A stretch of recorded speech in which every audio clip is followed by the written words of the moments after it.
মঞ্চে উপবিষ্ট রাজ্য স্তরের বা কেন্দ্রীয় কমিটির সভাপতি মহাশয়, মাননীয় সমাজসেবী আনন্দ রঞ্জন বেসরা মহাশয় এবং মঞ্চে উপবিষ্ট আমার শ্রদ্ধাভাজন অনেকেই রয়েছেন, সুমিত বাবু, আমাদের নারায়ণ বাবু, নিবারণ বাবু এবং রাজ্য সহ সভাপতি আমাদের মহেন্দ্র বাবু এবং আরো রয়েছেন অনেকে যাদের নাম জানি না। তো সামনে উপবিষ্ট আমার শ্রদ্ধাভাজন দাদা, ভাই, বোন, মায়েরা, দিদিরা, সবাইকে যথাযোগ্য সম্মান দিয়ে আমি অল্প কিছু বলছি, কারণ সময় অনেকটাই অতিবাহিত হয়ে গেছে। তো আজকে আমরা উপবিষ্ট হয়েছি, সবাই সমবেত হয়েছি হাওড়া জেলা শাখার দ্বিবার্ষিক সম্মেলন। এই সম্মেলনে আমি এখানে আসতে পেরে এবং আমাকে এই হাওড়া জেলার তরফ থেকে যে আহ্বান করা হয়েছে এবং এখানে আমাকে কিছু বলার জন্য যে আমার নাম রাখা হয়েছে, সেজন্য ওনাদেরকেও অসংখ্য ধন্যবাদ জানাই এবং অল্প কিছু আমি বলার চেষ্টা করছি। আমার পরে আমাদের রাজ্য সভাপতি মহাশয় আছেন, অন্যান্য শ্রদ্ধাভাজন অনেকেই আছেন, তারা বলবেন। তো যাই হোক, আজকের আমরা যে উপবিষ্ট হয়েছি, এখানে সমবেত হয়েছি পশ্চিমবঙ্গ আদিবাসী কল্যাণ সমিতি, এই যে সংস্থা বা সংগঠন বেশি দিন হয়নি, কিন্তু এই সংগঠনের উদ্দেশ্য বা লক্ষ্য কি?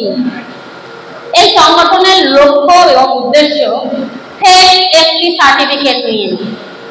তো এই ফেক এসটি সার্টিফিকেট নিয়ে যে আমাদের লড়াই, এই লড়াইয়ে আমি তো আছি, আপনারা যারা উপস্থিত হয়েছেন সহযোদ্ধারা, আমার মায়েরা, আমার বোনেরা, আমার দিদিরা, আমাদের মহিলাদেরকেও কিন্তু এগিয়ে আসতে হবে।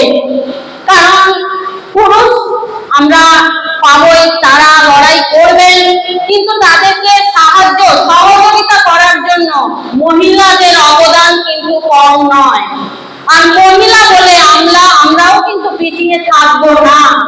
যে বিপ্লব এর আগে ঘটেছে, সেখানে নারী পুরুষ নির্বিশেষে সকলে একত্রিত হয়ে লড়াই করেছিল বলেই এই ভারতবর্ষ স্বাধীনতা লাভ করেছিল। সে কারণে আমাদের মহিলাদেরও কিন্তু পিছিয়ে থাকলে চলবে না। কারণ এসটি সার্টিফিকেট নিয়ে স্কুল, কলেজ, ইউনিভার্সিটি, চাকরি সমস্ত ক্ষেত্রে আমাদের আদিবাসীদের বঞ্চিত করছে অ-আদিবাসীরা। আমরা এই কয়েকদিন আগেই দেখেছি পুরুলিয়ায় ফেক সার্টিফিকেট নিয়ে বিরাট জনসভা হয়েছিল, প্রায় 1 লক্ষ মানুষ উপস্থিত হয়েছিল। এখানে কিন্তু পশ্চিমবঙ্গ আদিবাসী কল্যাণ সমিতির ভূমিকা বা অবদান অনেকটাই। যারা এই লড়াই করছেন, যাদের অবদানে আজকে অনেকগুলো সার্টিফিকেট বাতিল হয়েছে, সেখানে পশ্চিমবঙ্গ আদিবাসী কল্যাণ সমিতি যে শুধু সংগঠন করে চুপ করে আছে তা নয়, আমাদের সভাপতি মহাশয় এবং চেয়ারপারসন বালকরাম বাবু এবং সেক্রেটারি মহাশয়, অন্যান্য সহযোদ্ধা, সকলকে অসংখ্য অসংখ্য ধন্যবাদ জানাই। আমরা যারা এগিয়ে আসছি, যারা আমাদের জন্য এগিয়ে আসছেন, আমরা যারা আজকে উপস্থিত হয়েছি, সবাইকে এভাবে এগিয়ে আসতে হবে। একটাই বল, আমরা জানি একটাই বল। সত্যি সত্যি আমরা যদি পশ্চিমবঙ্গ রাজ্যে যে 40টি সাবকাস্ট আছে, আমাদের আদিবাসীদের এই 40টি সাবকাস্টের মানুষ সবাই ঐক্যবদ্ধভাবে একত্রিত হয়ে যদি আমরা আন্দোলন করি, লড়াই করি, আমরা আমাদের জায়গা থেকে বঞ্চিত হব না। আমাদের লড়াইকে আমরা জারি রাখবো। বর্তমানে আমরা দেখছি কুর্মী সম্প্রদায়, ক্ষত্রিয় কুর্মী সম্প্রদায়, ওরা এসটি হতে চাইছে। তারা দীর্ঘদিন ধরে রেল টেকা করছে ইত্যাদি ভাবে তারা চাইছে যে তারা হবে, কিন্তু সত্যি সত্যি তাদের এসটি হতে গেলে যে ক্রাইটেরিয়া, সেই ক্রাইটেরিয়া গুলো কিন্তু ওরা ফুলফিল করতে পারছে না। তাও নানান ভাবে তারা আন্দোলন করছে এবং এসটি হওয়ার চেষ্টা করছে। তো ওরা যদি এসটি হয়, আমাদের যে ওরা যে এসটি হবে তাদের তো ক্রাইটেরিয়া নেই, সেখানে সিআরআই রিপোর্টে তারা কিন্তু বাতিল হয়ে যাচ্ছে। কিন্তু বর্তমান শাসক শ্রেণীর শাসক যারা আছে তাদের সহযোগিতায় যে জায়গাটা ওরা ফুলফিল করতে পারছে না, তাদের সহযোগিতায় তারা ফুলফিল করার চেষ্টা করছে এবং এসটি হওয়ার চেষ্টা করছে। আমরা জানি ওরা ক্ষত্রিয় কর্মী এবং ঐতিহাসিকভাবে ওরা দেখেছি যে ওদের অর্থনৈতিক দিক থেকে, শিক্ষার দিক থেকে অনেক উপরে আছে, কিন্তু তা সত্ত্বেও মাত্র 6% যে রিজার্ভেশন, সেই 6% রিজার্ভেশনে ওরাও এগিয়ে আসতে চাইছে, এসটি হওয়ার তালিকায় তারা থাকতে চাইছে। তার প্রতিবাদে, তাদের প্রতিরোধে আমাদের কিন্তু অতি অবশ্যই এগিয়ে আসতে হবে। আমার মা বোনেরা যারা রয়েছেন তাদের কাছে আমার অনুরোধ যে আপনারাও এগিয়ে আসুন। পুরুষ মানুষের সাথে সাথে আমরাও কিন্তু মহিলারা পিছিয়ে থাকবো না। আর শিক্ষিত হয়েছি আমরা, আমাদের সামনে অনেক বুদ্ধিজীবী রয়েছে, সচেতন মানুষ রয়েছে। আমাদেরকে সত্যি সচেতন শুধু আমরা নিজেরা হলে হবে না, গ্রামে গঞ্জে পাড়ায় প্রতিটি ঘরে ঘরে মানুষকে সচেতন করতে হবে। এটা আমাদের সবাইকেই দায়িত্ব নিতে হবে। শিক্ষা আনে চেতনা, চেতনা আনে মুক্তি। আমরা শিক্ষিত হয়েছি, শিক্ষা লাভ করেও আমরা যদি সত্যি সত্যি আমাদের মধ্যে আমাদের জ্ঞানের ভান্ডারকে লুকিয়ে রাখি, তাহলে কিন্তু আমাদের সমাজ, আমাদের দেশ, আমাদের যে পিছিয়ে পড়া সম্প্রদায়, তারা কিন্তু এগিয়ে আসতে পারবে না। তাই আমরা যদি সংঘবদ্ধভাবে একত্রিত হয়ে লড়াই করতে পারি, তাহলে আমরা নিশ্চয়ই একদিন না একদিন সফল হবই।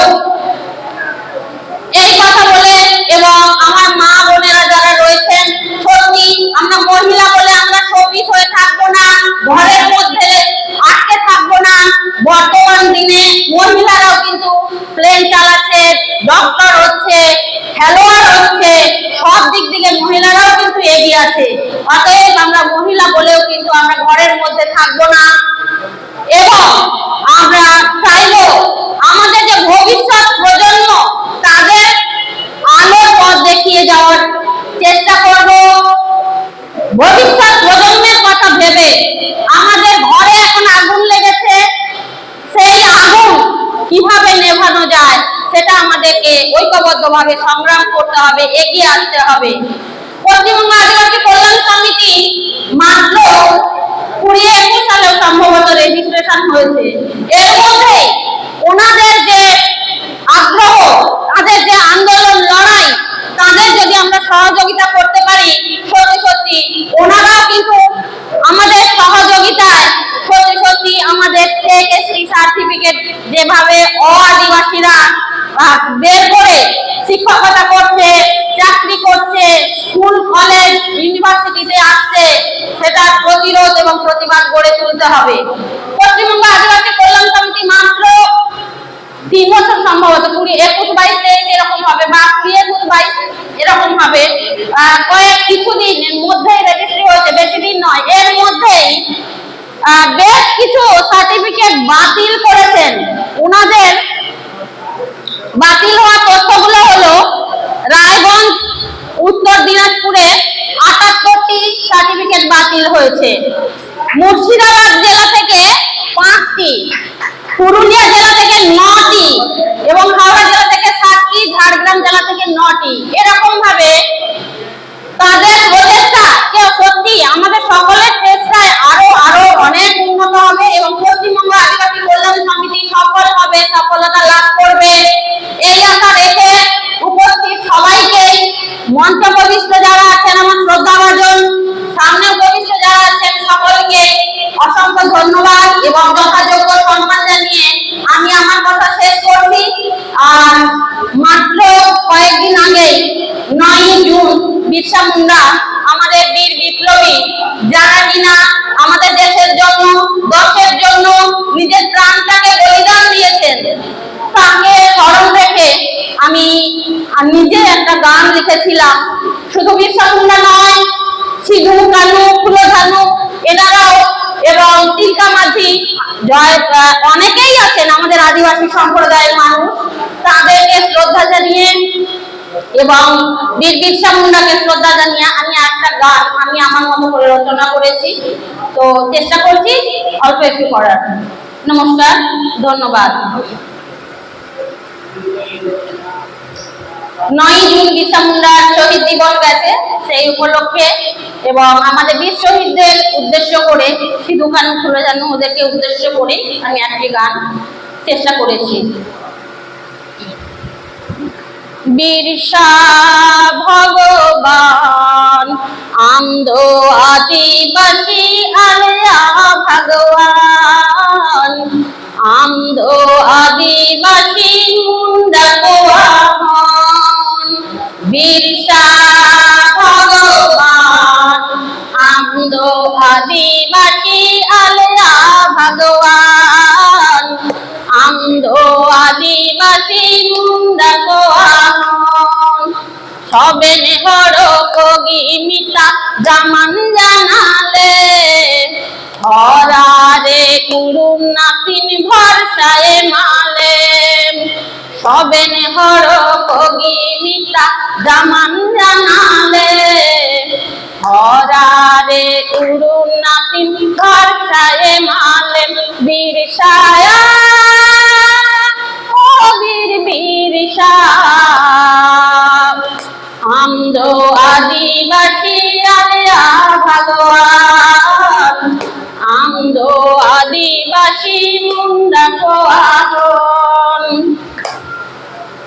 বিরসা মুন্ডা সিধু কানু আতিরে টটে ধানু।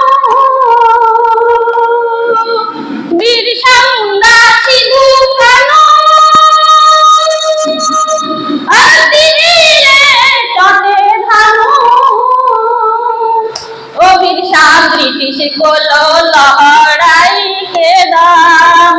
ও বিরসা ব্রিটিশ কোলো লহড়াই কে দাম। বিরসায়া ও বীর বিরসা আমদো আদিবাসী আলিয়া ভগবান আমদো আদিবাসী মুন্ডা কোয়াহন।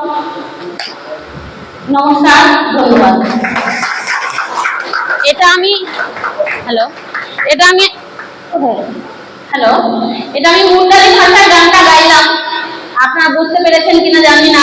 আমি শিল্পী মুন্ডা। রাখছি, ধন্যবাদ, নমস্কার।